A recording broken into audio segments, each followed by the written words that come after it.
Okay, you're gonna. Hey guys, welcome to the episode of Old Reader New Reader. We are back. It's May. What's up? I'm here with the Uncanny Omar and Amazing Amanda. We thought it's a pandemic. Why start off with an upper? Let's go Yeah. with a full downer, like funeral for a friend, Happy Cinco de so, Mayo, everyone. right? So post death of Superman, we're here with the other superheroes, with Lois, with Clark's family. How's everybody dealing with it? That's what the Beautiful Friend's all about. What all their superheroes, how they're dealing with Clark's death. Yeah. That's a pretty interesting way of putting it. I think that's the way I would see it. Is anybody hearing any feedback in the audience? By the way, if you're watching this live, let us know because we were experiencing some earlier. But yes. So this is Funeral for a Friend. So I guess this would be chapter 2 in the Death and Return of Superman. Chapter 1 being, of course, the death. Chapter 3, the world without Superman, and Chapter 4, the reign of the Superman. So it can be found in this omnibus. It can be found in trade paperback collections, digital releases, and as a matter of fact, this omnibus has been reprinted 3 different times with 3 different kinds of collections in there. So they're all different. And it sometimes Funeral for a Friend includes Adventures of Superman 500. Sometimes it doesn't. So not that a lot happens in that, but we will, I guess, talk a little bit about it. This is a good fun at a funeral. How many times can we desecrate Superman's dead body? Oh, Michael, you've got that so on point. That is basically the story. I did, Matthew. I did buy all 3. I'm so stupid. There's a lot in this. There's just a lot. Like we read Death of Superman together. I haven't read Return of Superman, but I have watched like movie iterations of that. Mm-hmm. Man, there's a lot in here, and honestly, I was surprised that it focused on a lot of characters that were not directly related to Superman, and like in a very like close capacity. With the exception being, of course, Lois and his family and Lana. But, I expected a lot more of the Justice League. And I didn't, even though we had them in there, I don't feel like we had a lot of, like, really, really close. We didn't. Iterations of them. I was really surprised. There were more scenes with the Inspector Turpin or Bibbo than there were of the actual... I mean, there's a couple of Batman. I mean, he was in there. Right. But other than that, you're right. I was thinking there would be more Justice League characters, too.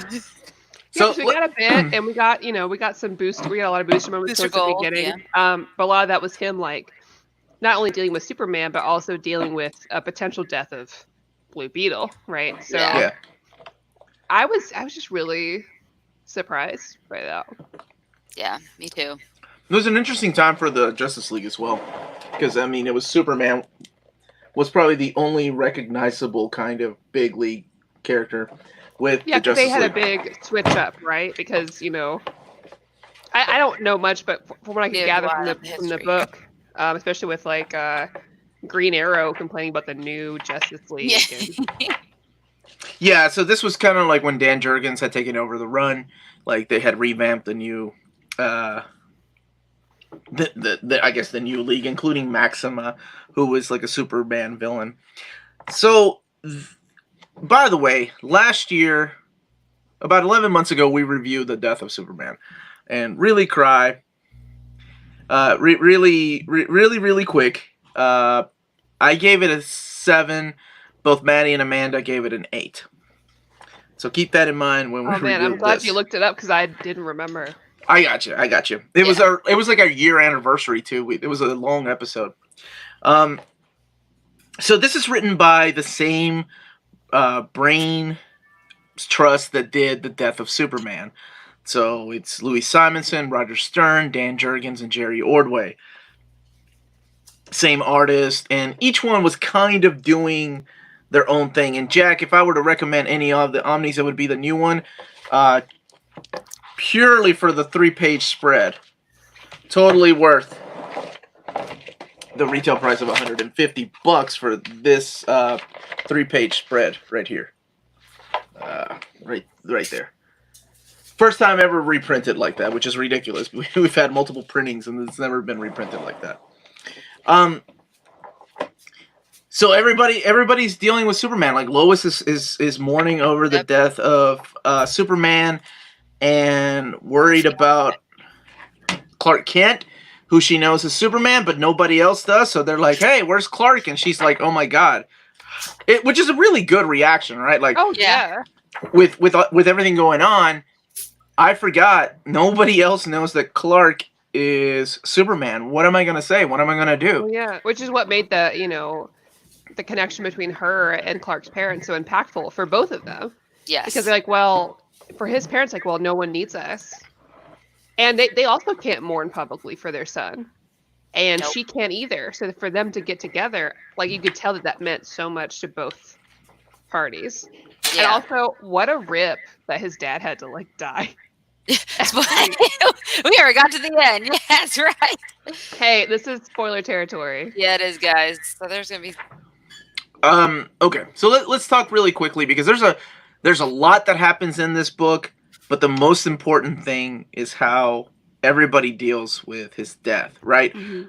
Lois, Cadmus stealing his body. Oh, that was pretty damn boring. Oh God, that was like. There's a lot. I think the plot. In my opinion, there's a lot right with this book, and then there's a lot of. God, I wish they would have done that.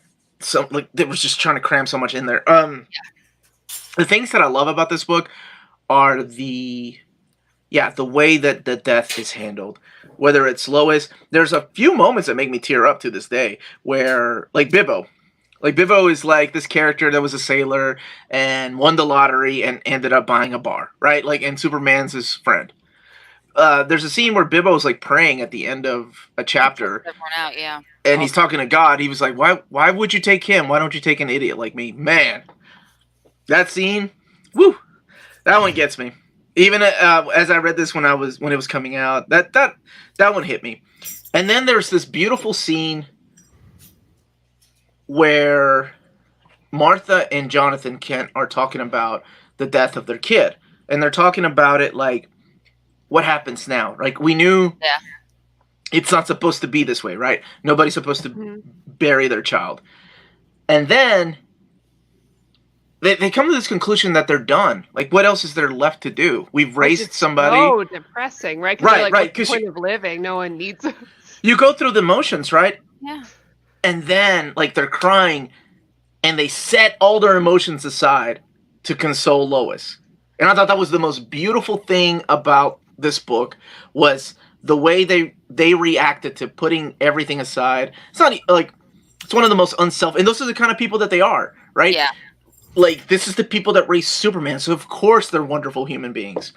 And Michael, you're killing me. Michael, did you not ever see the Saturday Night Live skit where all the superheroes are mourning Superman, and they were like, "Damn it, Clark is always late for these things.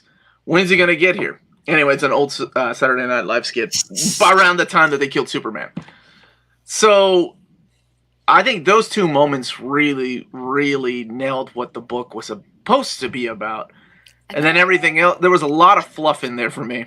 A lot of fluff. I agree. Yes. I feel like they had a unique opportunity to really explore some character development and like some deep interactions after this happened. And I feel like they just really added a whole bunch of stuff in there that took away from them. Yeah. I mean, I didn't even mind when you had Lex Luthor in his own way grieving the death of Superman because that was good. It's not necessarily, this was a man he obsessed over, still obsesses over, that he needs control of his death. Like him in death, he still wants control over him, and he wants to prove he's king. And that I think was, one of the better stories in here, along with Ma and Pa Kent and Lois Lane. But yeah, then they added everything about stealing his body and all these little side stories. I want it. When I see the word, like it's an 8-chapter storyline, right? It is funeral for a friend. So one of them takes place during the Justice League, and I feel like I was robbed some really good moments, or what could have been. I mean, Batman had a great moment, right? Batman had a moment with the ring, where he has a flashback. Superman trusts him with the kryptonite ring because he knows one day he might need him to take him out. And that was also the same story where Bibbo is beating up the guy that's trying to cash in on the Superman franchise. Yeah. And he realizes that the guy was somebody Superman saved. Yep. So he was like, I'm sorry, here, I'll buy all your t-shirts, you can come work for me. Because he figures in his head, he's like, well, if Superman thought this guy was worth saving, then maybe he saved him for a reason. Yep. I don't know. I feel like I want it more, especially from the Justice League, right? Like, yeah. And then you have characters like Flash that show up, and Flash, fastest guy in the world. Well, he's like, gone. Oh man, I just showed up. Well, I could have shown up the entire time. Yeah, which was a cop out. I would rather not be brought into it or have a legitimate reason. But even those who are dead, really, you're not getting a lot of reaction from them. You're getting some, but not really. Yeah. It's just, I don't know. There's a lot there in the middle, and that was I feel like the Guardian gets a lot more screen time in this, which is weird. And I'm a Guardian fan because he's Roy Harper's uncle. But yeah, still, it's a weird. I was like, why are you here? For the whole arc being about all the friends of Superman? This is a really weird person to focus on, but because he's part of Cadmus, right? And they had to we're gonna clone Superman, so we're gonna steal his body, and then we have to go find his body. And then there's issues with that, and then the underworlders are getting drowned because Cadmus flooded the whole underworld area, and which is a fine storyline if they had taken the proper amount of time to mourn and show other characters first. Exactly. I agree with that, and that Maxima line actually makes sense for her character, though. That's just how her people mourn. One of the things that I feel like they were trying to do with the book was introduce a whole new lineup of things, right? Because the original idea for issue 500 of Adventures of Superman was to have the wedding of Clark Kent and Lois Lane, not to have the Paul Kent having a heart attack. So we'll talk about that here in a second. But then, like, they in between all these issues, they start throwing like things like this, like the Legacy of Superman with Wave Rider. I love the linear, man. But, when he goes back in time as if he's going to save him, but then he realizes he can't. Yeah. But then we have Crime Buster, we have Guardian, and I get the one shots. But then we're trying to introduce characters like Thorn.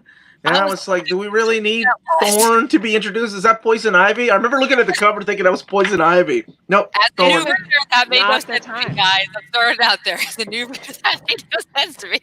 I was like, I'm going to skip through these. It can't be important. Omar's not going to talk about this. We are so talking about the Legacy of Superman.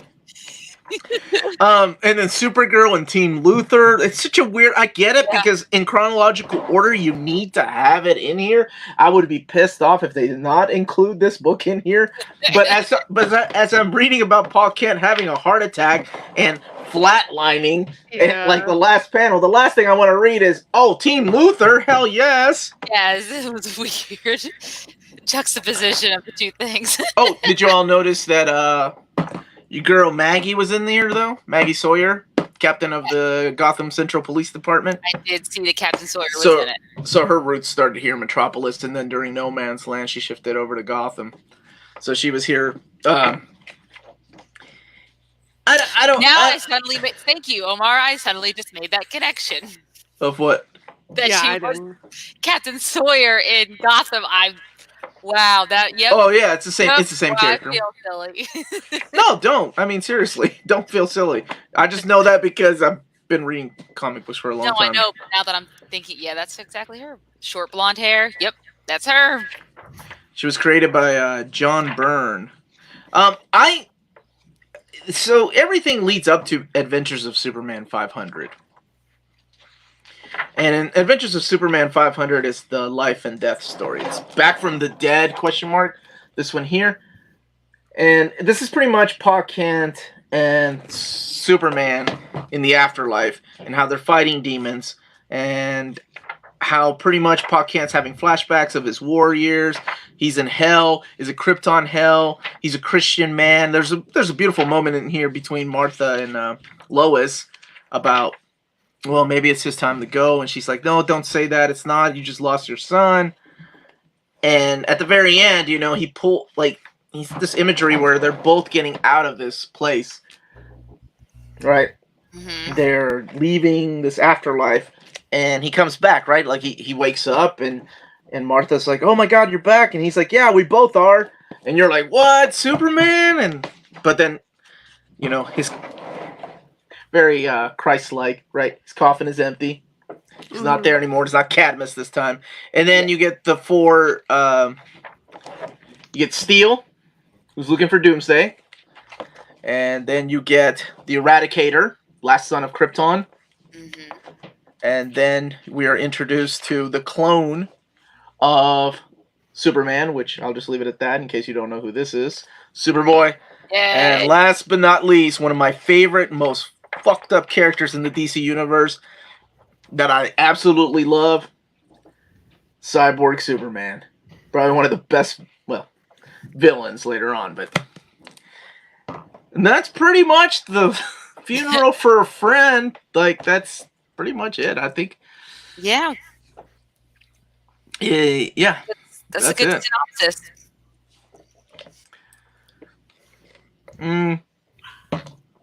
But I feel like this event, much like most events, kind of got too big. Yeah. And this is even before the reign of the Superman. This is it before, all these characters took over different runs, before you had the return of Superman. Then the same thing happened with the Clone Saga. The Clone Saga was only supposed to be 6 issues, and they made it into 2.5 years of sales just dropping for Spider-Man. It's a shame.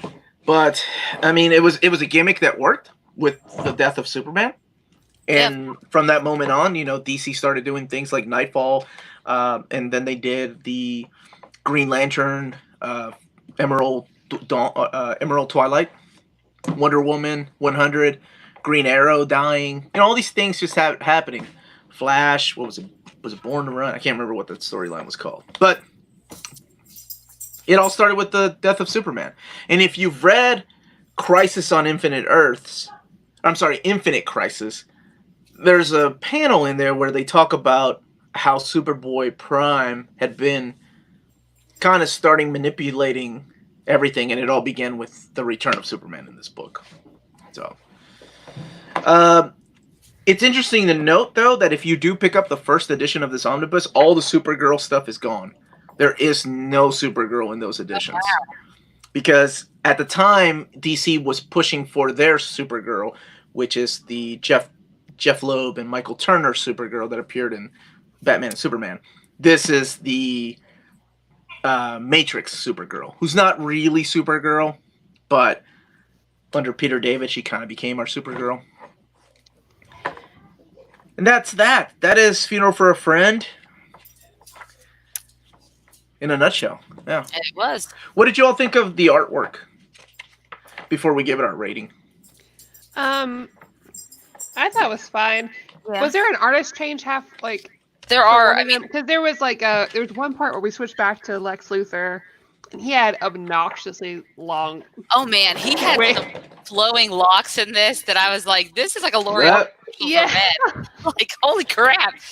That's John, what is it? Bogdanove? Yeah. I think I preferred Dan Jurgens' artwork when we had, because he drew and also wrote his part. Right? Yeah. I preferred his artwork over the other artwork. Tom Grumet was my favorite during this time. He's the guy that did The Adventures of Superman. I love his artwork. So, yeah, I was always a fan of his art. He's a fast artist too. He was a big artist on Teen Titans. New Teen Titans during Marv Wolfman's run after Perez. Yeah. So, what would y'all give Superman Funeral for a Friend? Ladies, you all start. It didn't have too much of an effect on me, which I feel really bad saying. If it doesn't resonate with you, it doesn't. Necessarily bad, I guess. I feel inclined to give it like a 5. I was gonna be generous and gave it a 6. I just just tighter story. Yeah, I think Michael said like who was it? Was it Michael or somebody else said like some of the it's too boring. Joaquin said like some of the Luther and Supergirl issues were boring. Yeah, I would agree with that. I tend to agree. It just didn't have like I didn't feel like it was very impactful. I didn't feel like I was getting really into it. Yeah. It's a tough read. I don't I think out of the Death and Return, this is probably my least favorite part. Yeah. I feel like there could have been a better way for like the Justice League to show them more and not focus on everything else. It could have just been a better way to do that. Yeah. Yeah, not just the armband that they wear with the big X on it. It's like, well, I wish they had focused more on his supporting cast, and I realized that the Newsboys and Cadmus and Double X and all those characters were part of his supporting cast at the time. Yeah. But good lord, somebody coming into this never reading Superman are like, who in the hell? And why isn't Lex Luthor bald? Like, to explain Lex Luthor faking his own death, pretending to be his own son, putting his brain into this clone body. Like, there's a lot of weird things that happen in Superman. It. I was like, oh, this all makes sense now, because I didn't know. But then again, do they need to do that? So, there's a lot in these stories. Oh, Michael, right. Newsboys. What? Because I didn't know who they were, and I was so confused by these cartoonish. Well, they're not even the original Newsboys. They're the clone of the Newsboys. Just like it's not the original Guardian, it's the clone of Guardian, and that's where everything comes in with Cadmus. Let's clone Superman. They love clones. Comic books. Oh man. All right. So Madddie, you're hesitant to give it a 6, but you think you're gonna give it a 6. You be honest. No, like, whatever I'm you want giving to it a 5. 5 out of 10. Madddie, what about you, Amanda? I said 6, and that was being generous. 6 is generous, man. For me, I had a couple of parts that I really enjoyed that got to me and still get to me. I like the idea of the Superman cult, and I wish they had explored that more, other than just the little cameo. Because I'm a big fan of. I'm a big fan of weirdos.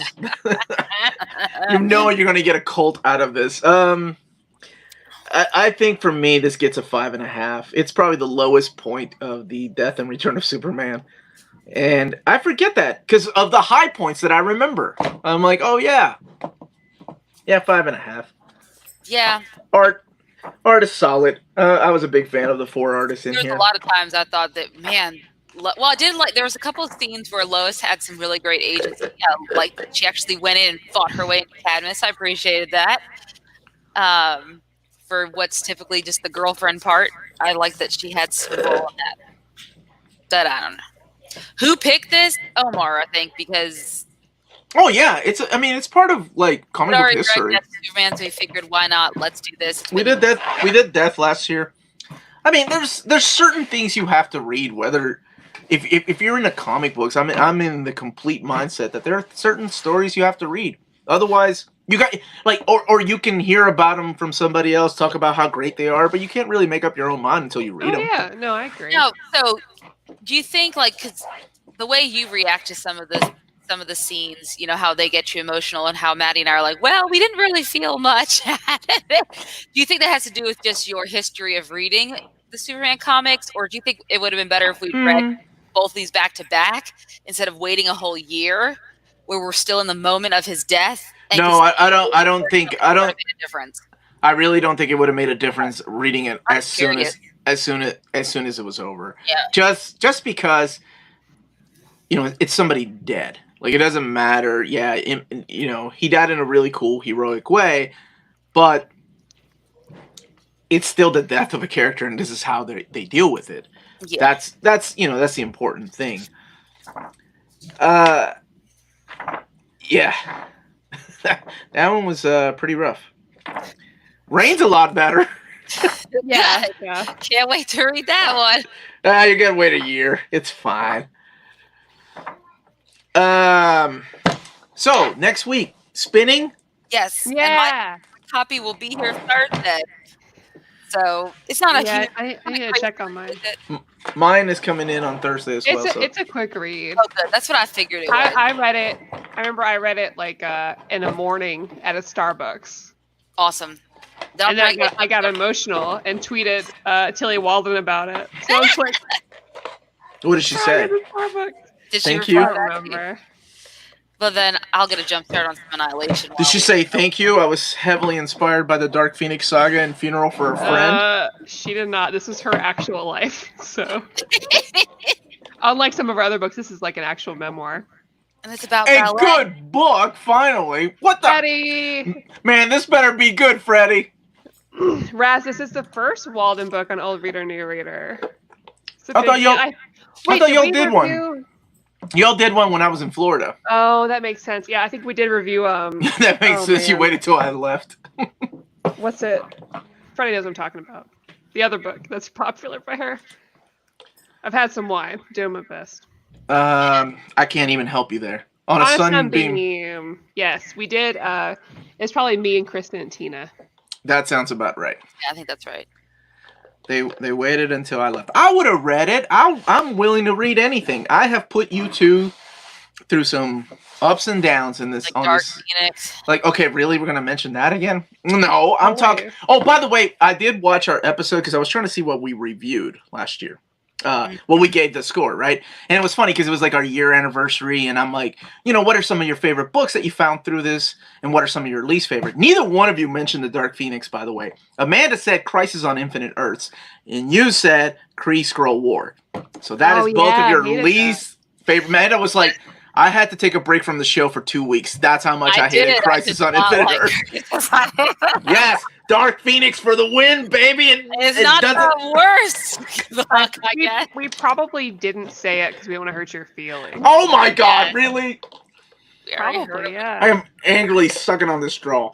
He's getting all that protein. Look at all that protein shake that Omar's consuming right now. Just trying to get fit during quarantine. Yeah. I feel bad for Amanda being sucked with you, Omar. Stuck. I don't know how to take that out of context. It's so bad that Madddie and I are stuck with you. Oh, stuck! I don't think he's stuck. Oh, stuck. Yeah. Me too. So this, let me tell you something. This spinning better be something, Madddie. That's all I'm going to say. Here's the thing. Anytime I suggest a book, it has to be like great or nothing. No, it doesn't. I really enjoyed Red Sonja. Just said, oh, this better be good, Madddie. I didn't say that about Red Sonja. Yeah, because it was great. It was good. And the omnibus is beautiful. And it's getting another printing with the crossover stuff, is what somebody said. Wait, for real? That's what somebody was telling me. Maybe it was Freddie? Somebody in our chat earlier said that. I have to reorder this. I will. It was a lot. Yeah, I was trying to think of what were some of the other books that, because this segment started with me having read all this old stuff and wanting to reread it, and then you two kind of being new into comics. But now that you've kind of, you've branched out and started reading your own. I sound like a kid, but not really. You're reading your own stuff that you like, is what I'm trying to say. Yeah. Then now you're bringing in new stuff, but like to me that I haven't read. Like I think it was your choice to do that book that I really, really liked. It was one of my top 10 favorite books last year. These Savage Shores. I can never remember. I used to call it something else. When are we gonna get a hardcover of that book? I just want a hardcover gold foil. Man. The only, honestly, and I'll be honest, and I was the only one that did not like this book. My daughter loved it. Tina loved it. Larry loved it, and that was Lumberjanes. That was the one book that I was like, and it was the artwork that turned me off more than anything. It was the artwork. I just couldn't get it. I love that. But everything else, been solid. So how's everybody doing now that like some new comic books are coming out? I just made a in-stock trades order. Anybody else ordering good. stuff now that things are opening up? I think the dates are going to be for late or early May. Next week I think is when they start doing the DC stuff, and then middle of May is the Marvel stuff. Trades just got some stuff out, so yeah, but it's all DC. There's nothing from Marvel. Yeah, because I just ordered the 2 new Wonder Woman hardcovers, so I've been a little behind, and then G. Willow Wilson ones. Yeah, I haven't read any of that because I fell off DC pretty hard. It happens. And then I ordered 2 of the new DC ink graphic novels, like Gotham High and Lost Carnival Dick Grayson graphic novel, because my library I can't go, so I can't pick up those as they're coming out. Mm-hmm. And I picked up oh wow, it is a full DC cart. Black Hammer Justice League. Yeah, that one was published by Dark Horse. That one actually came out a couple weeks ago. I've been wanting to get it, and I don't know if it's oversized hardcover or if it's standard size. Jack's asking. By the way, sorry, go ahead. No, I was just gonna answer Jack. Amanda, what's the movie we're reviewing? We're reviewing Spider-Man 3. That's what edged out the best one. The Battle of the Spider-Man. The best one out of the 3? I don't know. I don't know about that. I love dumb, evil dancing Spider-Man. I've only seen it one time in theaters, so it's gonna be interesting to see it again. Really? I've seen it. I mean, it's always on like FX or something like that. I did not like it, so it's gonna be interesting to rewatch it again. Because for a couple of these, I didn't hate them as much as I hated it the first time. Like X-Men: Last Stand wasn't as bad as I remember. There was another movie that Amanda and I watched. I can't remember what it was. That I was like, well, this isn't as bad as I remember. But then there's movies that I'm like, damn, Green Lantern was just as bad as I remember, or Daredevil was just as, or Batman versus Superman was just as bad as I remember. But, Spider-Man 3 is better than Homecoming. Oh, it's your boy Jack. It's your boy Jack. Hi, Jack, how you doing? No, I already know what he's trying to do. I'm not gonna follow. Where's the Mulan? Where's that Mulan? Where's the Mulan comment? Omar, I have a shopping recommendation for you. Okay. That your girls will also enjoy. But have you read Witch Hat Atelier yet? No, but I love that artwork. She did a cover for Justice League and Wonder Woman and Batgirl and Birds of Prey. Yeah, and I've been wanting to read that for a while now. Very good. It feels very Ghibli-esque, like the artwork. I really, really enjoy it. It's only 5 volumes out, and I impulse bought all of them. And it's super worth it. And your girls would love it, too. And so would Melanie. I have a Thor epic coming from Cheap Graphic Novels through Amazon. The shipping is much slower than IST. Are they on the West? They are in California. And I will say right now, I've gotten stuff faster from them than I have from IST. I'm still waiting on an order from the April 12th from IST. Oh, wow. And it's not their fault. It's not anybody's fault. It's just the Postal Service. Everybody that's shipping media mail, it is horrible. Omar, when's the Wolverine Omnibus coming out? I don't know. I'll have some dates later on. Hopefully by the end of this week, I'll have all the dates. What's the shirt Amanda's wearing? Amanda, come on, show that Pro Science shirt. It's not Pro Science. I can't believe no one realizes what it is. What is that, Amanda? Come on, guys. Midtown School of Science and Technology. You know what that is. What is that? Batman? What is that? Yeah, Batman. That's what it is. What is that? Omarcito. Nobody calls me that except my mom. I hate DC. I just want to say hi. Hi. Thanks, Chris, for reminding me. So there you go, Michael. That's your answer. Yep. 2 question marks, 3 question marks. Sign of a madman.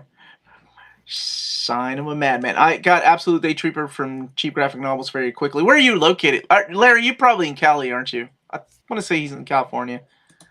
Yeah. Did I have a date for... I can't remember if I had a date for Morbius yet or not. I assume the Morbius movie has been postponed until next year, right? Yeah, they've postponed. Sony's postponed most of their stuff till next year. That's what they've moved everything, including when Spider-Man 3 is coming out. The new Spider-Man 3.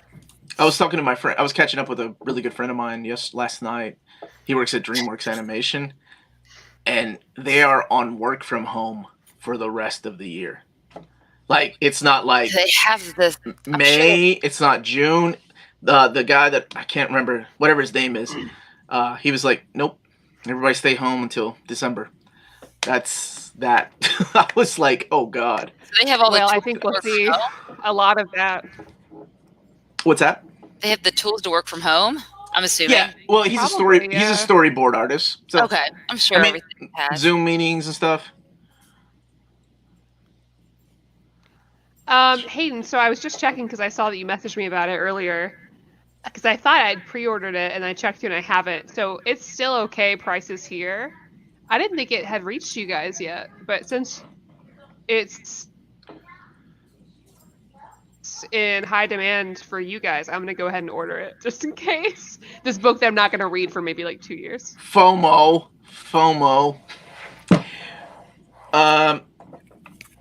Here's a question for all three of us. What 3 books? How about one book? So there's 3 of us.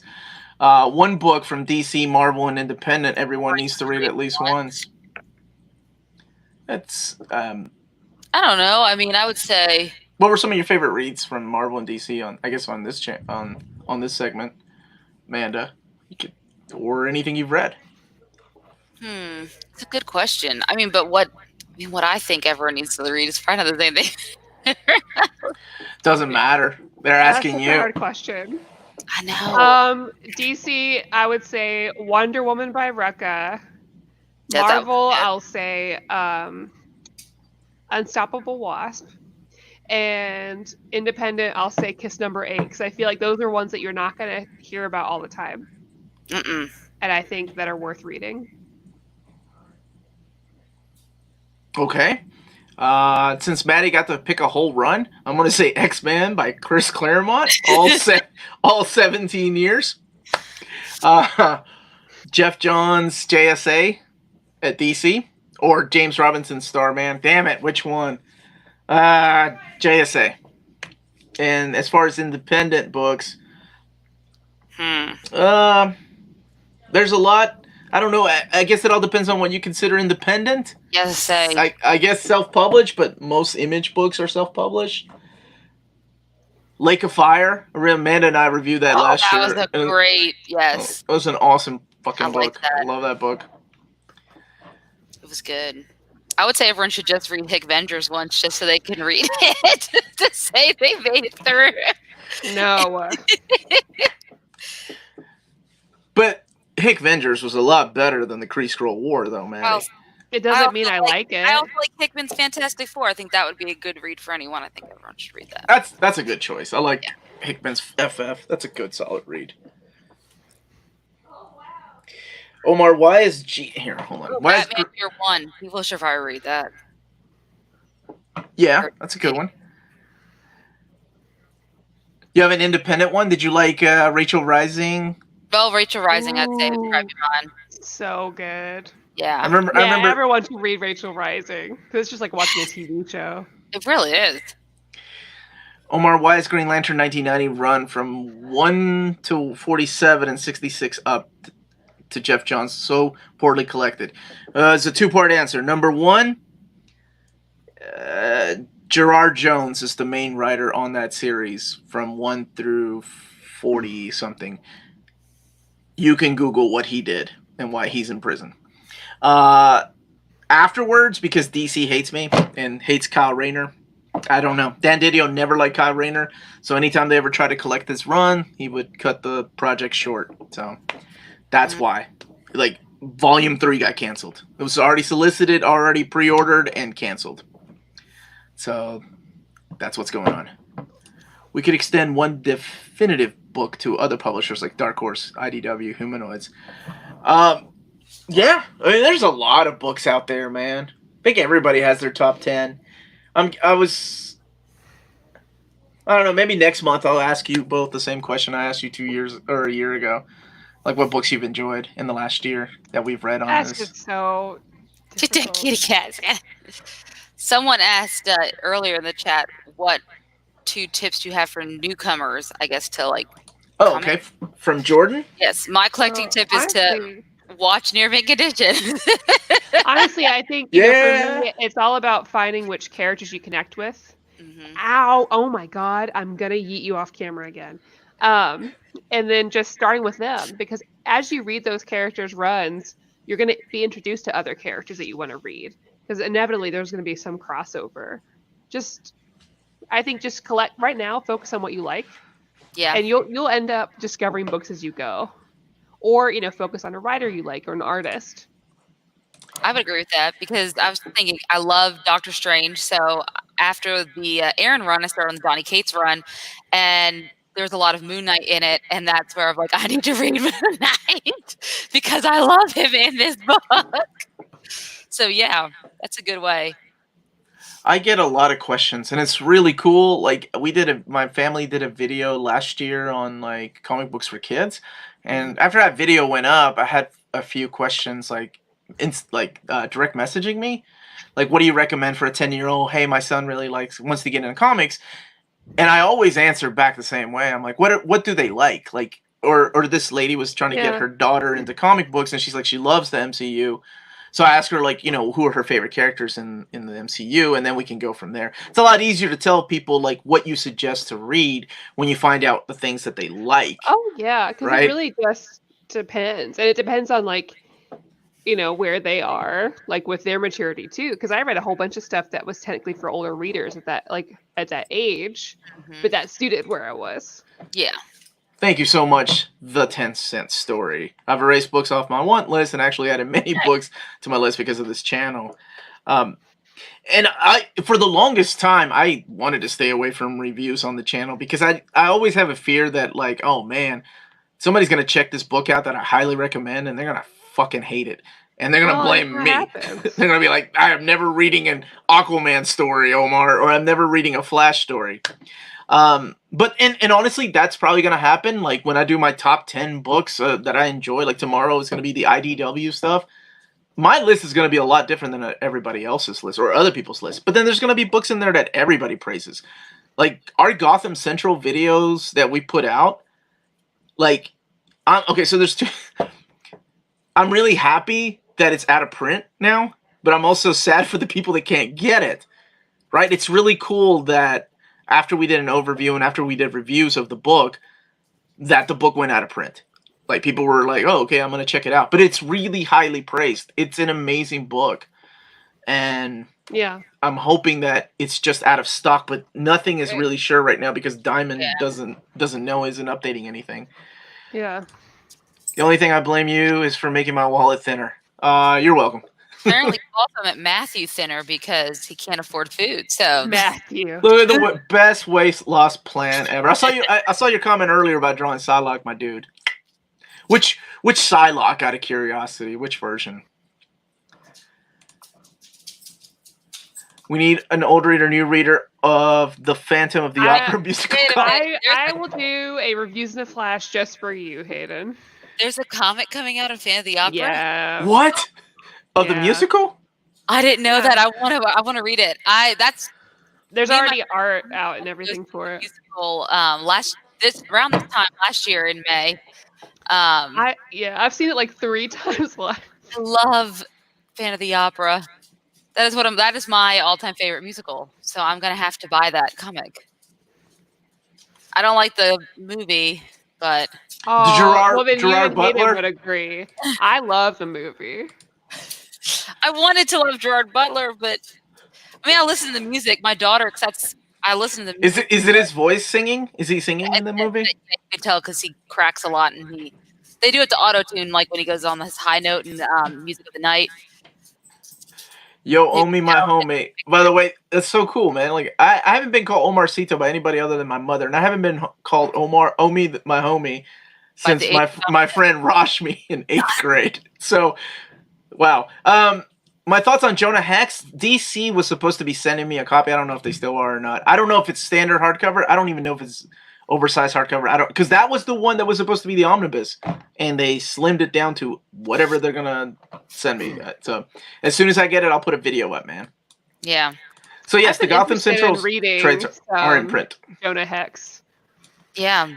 I wasn't until like Ellie and I watched a bunch of like DC animated shorts, and there was one for Jonah Hex, and I was like, this guy's pretty cool. The best run is the recent run that came out a few 7-8 years ago, the Palmiotti run. Like all that stuff is solid. The older stuff is good too, but the newer stuff is so good, and it ties it into even like the New 52 had a one part that crossed over into the, was it Death in the Family or Death of the Family? That New 52 Scott Snyder story. I don't remember. Honorable mentions: Saga, Powers by Bendis and Goon. Saga, yes. Powers, some of it was good, and Goon is solid. Amazon has 2 copies of Gotham Central Omni for $130 each. See, I almost want to tell people to wait to see if Diamond actually finds some more, because there could be a chance that they find another box of Gotham Central after they go through everything. Omar, I'm stuck between getting Grant Morrison's JLA Omni or getting Flash by Mark Waid. What do you recommend? Both are really good. JLA Omnibus will be everything that Grant Morrison did, though. And I'm sure it will stop right before Mark Waid took over the run, which Mark Waid had an amazing run. Mark Waid's Flash is in trade paperback, and it's not in chronological order because it skips issues that like Grant Morrison and Mark Miller did. So I'd go with JLA, man, because it's an all-in-one thing. That's just my opinion. But both runs are solid. Now, if there was an actual Mark Waid omnibus, I'd tell you to go that route. I can't even buy from Amazon now. I was gonna buy. Yeah, there's places that can't order anything from Amazon either. Why do you think there's been no modern Superman omnibus? And which one would you expect them on? Oh, Man of Steel. Man of Steel or Jeff Johns' run. I don't know what it is, man. DC doesn't like money? I don't know. I mean, seriously, it's like printing those books out would be like printing money for them. Because they're so wanted. Yeah. Waid had fill-in issue for a couple of issues during Morrison's run, so hopefully they don't... Yeah, I hope so either. And Mark Miller did too, right? There's one issue that Mark Miller did of JLA. I hope they don't... Because we don't even know what the book is going to be. So... What's the best Green Lantern run to check out for a Marvel fan trying to get into the character? Oh, dude. For me, it's Jeff Johns' run. Especially if you like Annihilation, Conquest, and that stuff. The Jeff Johns Green Lantern run is very similar in the tone. Madddie, have you read any, or Amanda, either one of you two, have you read anything outside of the stuff that we've read here for Green Lantern? I've read Blackest Night, Bryce Day, but that's about it.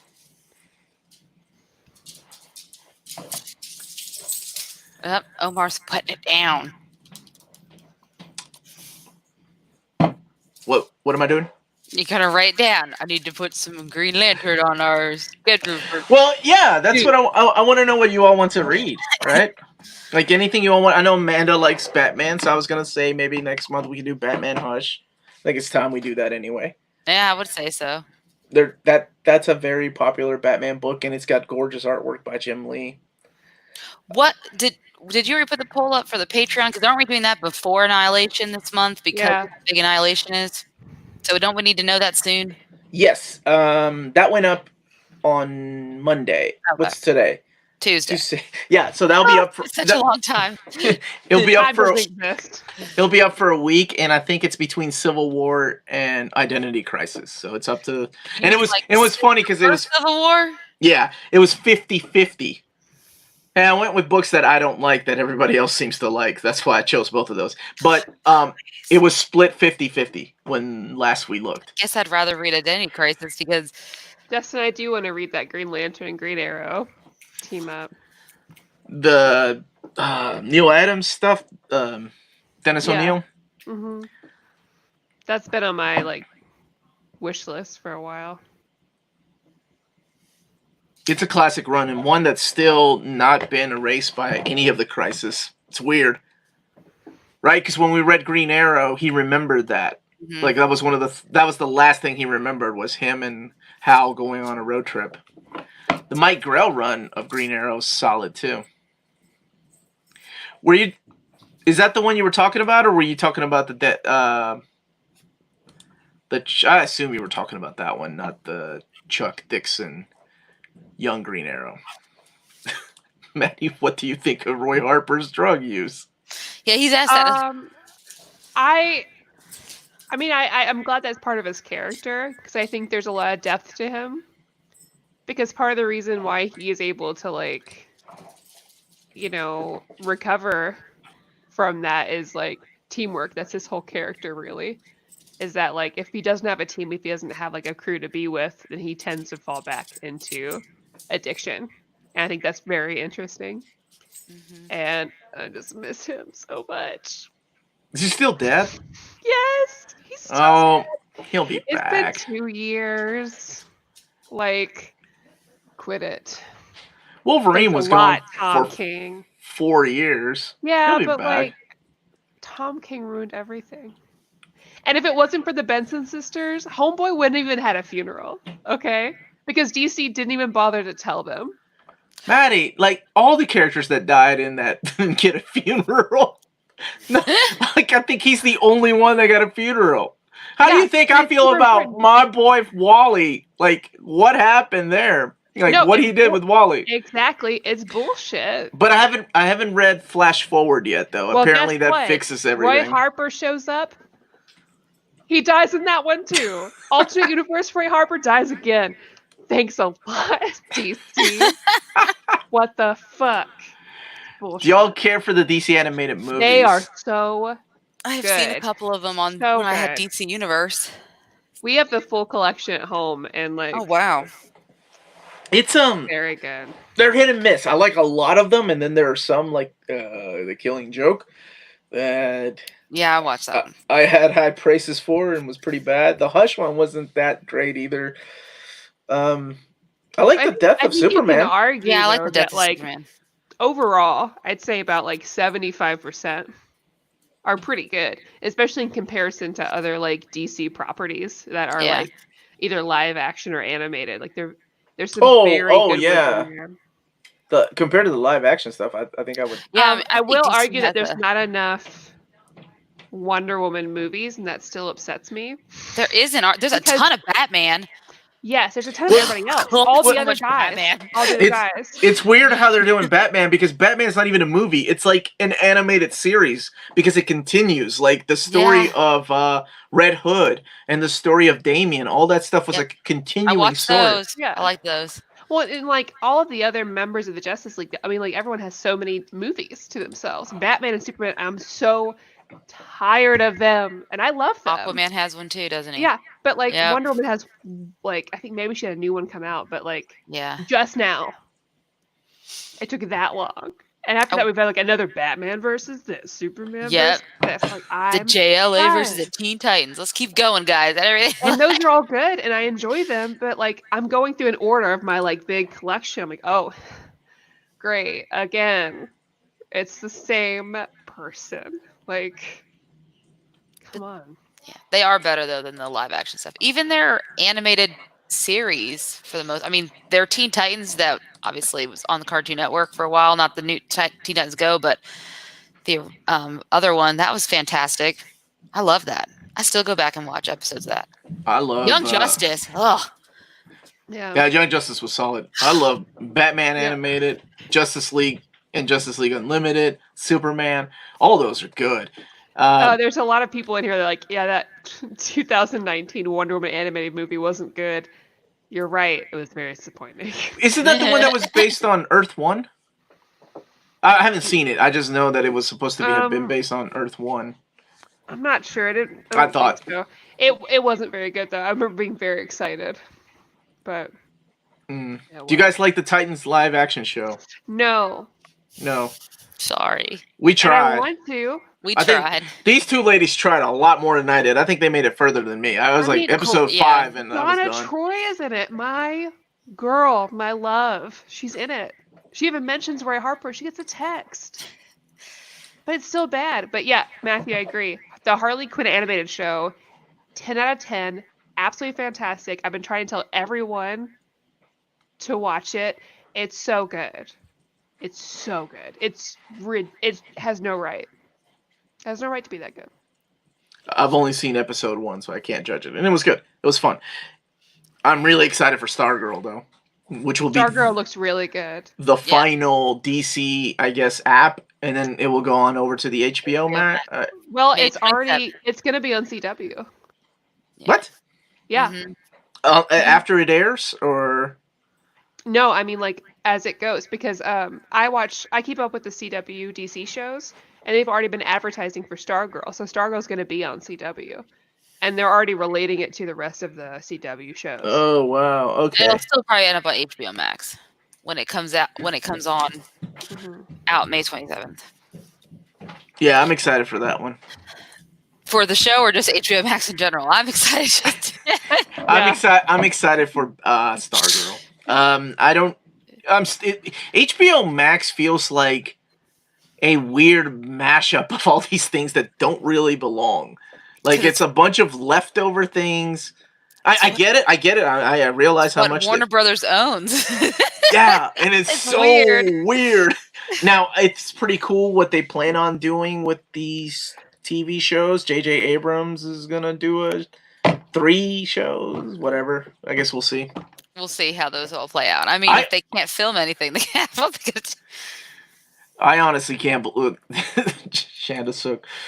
CW is such a silly channel. It is. I can't believe. Fan, it is silly. It is. I can't believe it's still around. Honestly, but think about it. They end up having these shows that enter this Supernatural. Is that on CW? Man, yes. I need you both to watch Legends of Tomorrow. It's the best comic book TV show on television. When does it start getting good, Madddie? Season 1. Okay, that's the only one I've seen. Is it on Netflix? Then I'll just start watching it on Netflix. Yeah. Okay, so I can start watching it. Trust me, it is so ridiculous. And honestly, with every season, I just keep loving it more. I love this season. I put in 700 promos for Stargirl at work today. They are super promoting that show. Good. Oh, I'm glad. Hi, I miss you. Hey, Kristen. I also miss you, but we haven't done a show in forever. So you should come back and do another Superman comic with us. Chris needs to be here for spinning. All right, so welcome back next Tuesday, I guess, right? Because that's when we're doing spinning? Yep. Kristen, do you want to come do spinning? This is how you're going to ask? You don't private message her? Just going to come out and ask? Okay. Legends of Tomorrow, all CW. Yes. What about... Wait, 100 is a fantastic show. Trust me and No, Freddie. the 100 is a wonderful show. Because just when you think it's going to go a direction, it changes it all up. Legends of Tomorrow doesn't kill its gay characters, Amanda. What about Angel Season 5, guys? That one girl. All I'm going to say is Angel Season 5, nothing in the CW can top that. Nothing. Angel Season 5. Really count that in the CW. I mean, it was really WB before it was... No, but it became the CW. I got it.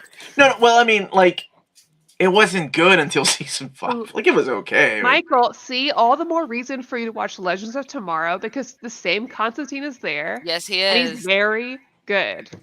Very good. I completely forgot that we had a Hellblazer TV show. All right. Coming out. Kristen, right? Nothing tops it. Angel Season 5, dude. Omar, you've got to read Angel and Faith, the Dark Horse books, because, man, they're very good. I used to have... Oh, my God, they're good. Angel and something. I used to have the library edition, so now... And, okay, so Kristen has accepted. Sounds good. The challenge to come on the show. Legends of Tomorrow is pretty terrible. I'm getting mixed ratings here. Mixed ratings, reviews. You can't figure it out. Titans 1990. 9 right. to 2003 should be collected. Yes. I almost have it all collected, Marcus. I'm this close. I'm missing 2, and then I can get it custom bound. There's a lot of things that need to be custom bound. Like, I have all those custom bound, and there's no way DC's ever... I don't think they've even collected one trade from that run. No, they haven't.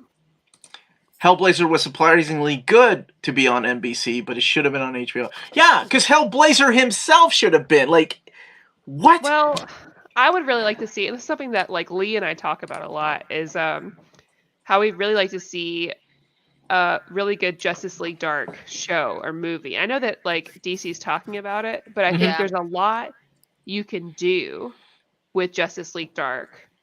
There's a lot of great characters. There's a lot of great scenarios. You can bring in Zatanna, finally. You can even have Wonder Woman, because she's a part of it too.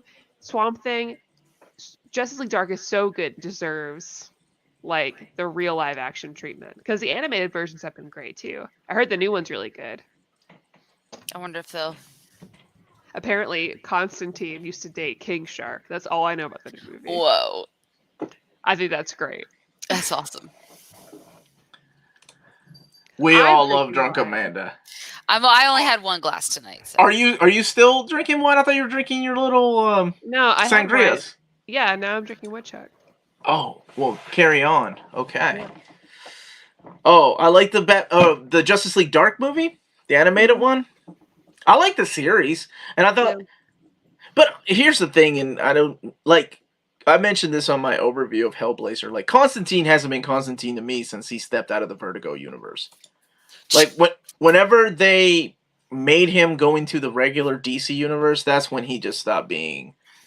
Because there's a beauty to John Constantine that you can't really do in DC Comics. And I think the closest that's ever come to that was Lemire's Justice League Dark. And that was it. Because any other time, like, they've really neutered the character. Like, he's not as cool and as awesome as he used to be. Can't wait for Amanda Song's Summer tomorrow night. I'm drinking tomorrow night too. Spider-Man, and any iteration of Spider-Man I enjoy. So I'm excited to watch this movie again. I've watched it. I definitely know I've watched this more times than Omar has. 100%. Either one of the films I both watched both of these once. So, and I've watched them. I own Amazing Spider-Man 2. I don't own Spider-Man. Oh, I own them.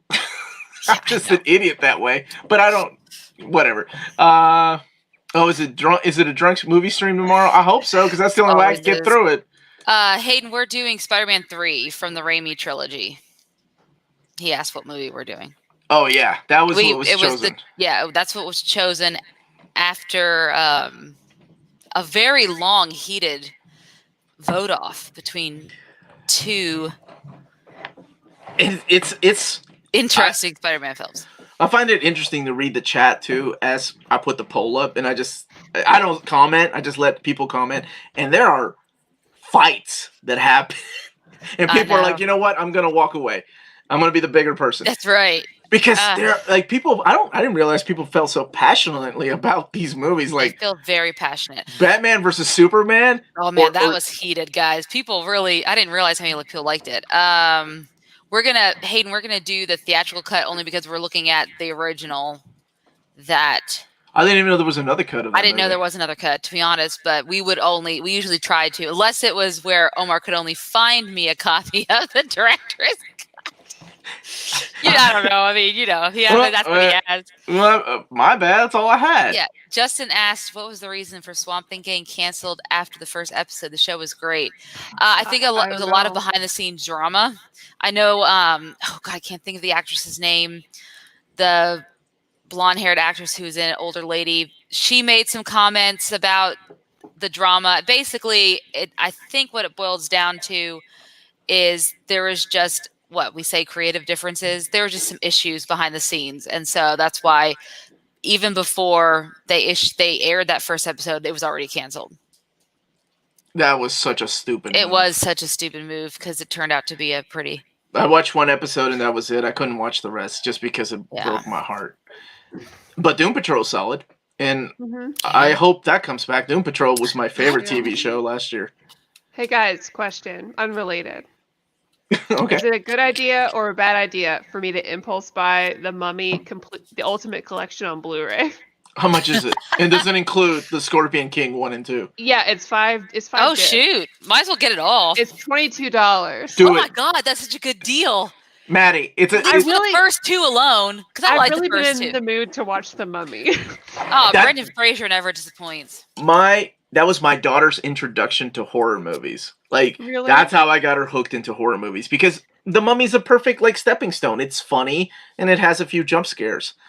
And now she's watching things like Alien and Aliens, and what did we watch the other day? She didn't like The Quiet Place. Like, we tried to watch it and she was like, really? Oh my god, really? But I wasn't the biggest fan either, and I'm like, oh, okay. Oh. What was the one that we watched that she loved? I love The Quiet Place. Omar, you need to watch the film separate of her. She needs to watch them separate of her so she doesn't get influenced by your biased. I'm just saying. Whoa. You have watched horror movies with me. I keep quiet because I like people jumping and getting scared. Uh-huh. I don't ever let me analyze this scene and how stupid it is, Lydia. No. I love watching my daughter crap her pants when something pops out. She's like, ah! And I was like, that's right.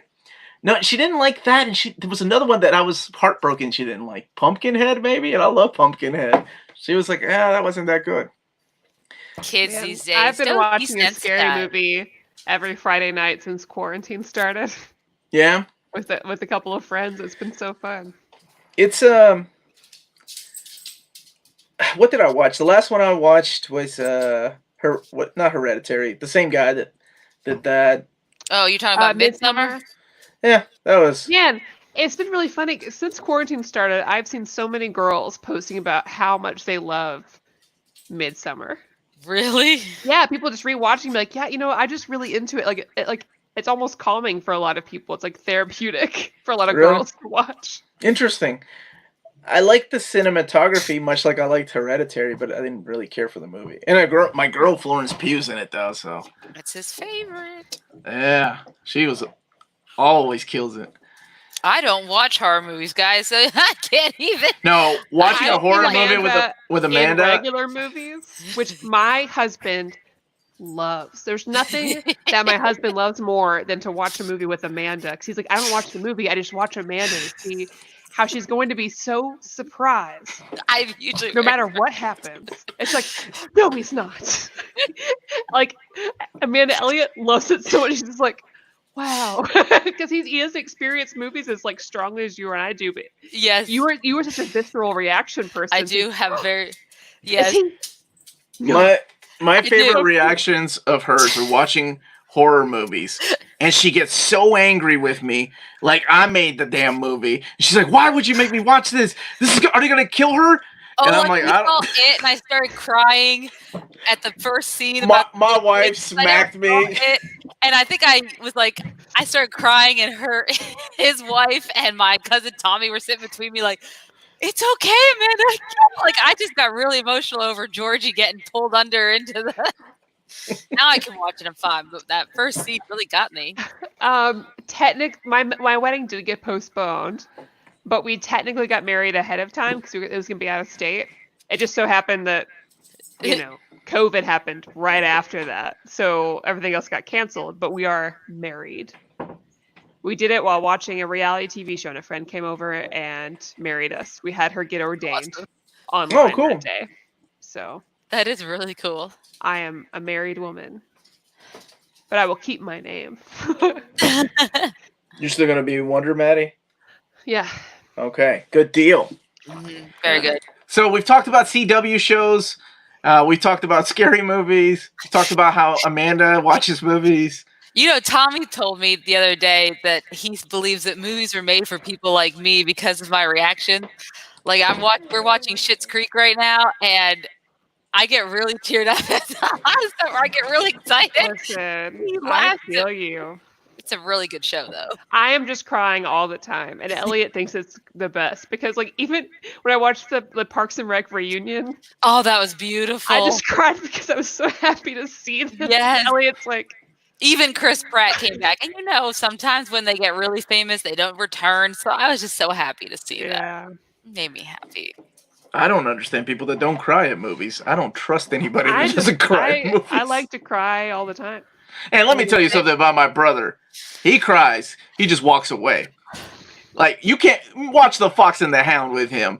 He'll go walk away. When that lady starts singing that song about dropping the fox off in the forest, he'll walk away, go smoke a cigarette. Brother. Oh, Tom. Man. Yeah, it's actually, the funny thing is that Lyndon was watching that, and he was down here with her while I was doing like something up in my room, doing like a webinar, and he said he had to step out. So that was very funny. I cried during Logan. Yeah, Logan didn't hit me, like, at all. All these sad people crying all willing. Come on now, man. Things are sad. It's manly eye sweat that you get. I like crying when I'm sad or happy. There's like a video of Kristen Bell when like her husband brings a sloth to her, and she talks like on Ellen about how like she just cries whenever her emotions are too strong one way or the other. Yeah. Which is why I am certain that woman has ADHD, because it's also a common trait. But any emotion too strong and I'm crying. Yeah, I do the same thing. I'm the same way. We were watching Forrest Gump, and my daughters looked at my wife and I when God damn it, Tom Hanks, when he was like, is he like me? And that line gets me every time. When he looks at his son, and he was like, woo! We're both crying. Lydia and Lisa were like, what are you two doing? We're like, shut up. You'll get it when you're older. Yeah. All right, we talked about manly tears, happy tears, sad tears, and a little bit of funeral for a friend. Funeral for a friend was like 10 minutes. And whatever. That's what our live episodes go like. And that's how much you could tell we enjoyed that story. I cried when I found out they were reviewing Spider-Man 3 this week. You could have helped up the votes to Amazing Spider-Man 2. Yeah, who didn't cry at the end of Toy Story 3? Everyone did. Liars if you didn't. Everyone. And I saw Toy Story 4 and I was just... Stop it, Matthew. You can't throw out Lord of the Rings at me. Aragorn. I'm going to start crying right now. Look, she's going to cry. I love that freaking movie. Oh my gosh. All right, so thank you everybody for joining us. I'm going to let these ladies sign off while I help my daughter down here. I don't know what she's doing. All right. Thank you guys so much. The three of us will see you next week, same time. But Amanda and Omar will see you tomorrow as they review Spider-Man 3. So next week we'll be returning with Spinning with special guest Kristen. What a surprise, because we asked her on air. That's by Tilly Walden, published by First Second. Thank you guys so much for joining us today. If you're watching us later, comment below and tell us what you thought of Funeral for a Friend. Words. If you feel like supporting us, you know the shtick. We've got a Redbubble, we got a Patreon. On Patreon, you can vote for like our picks of the month and stuff. So that way, either you can vote or you can't complain. So, anyways, we love you all so much. Thank you all so much for hanging out with us. Have a good night, guys. Did you tell them to hit the like button? Hit that like button and subscribe button. That's a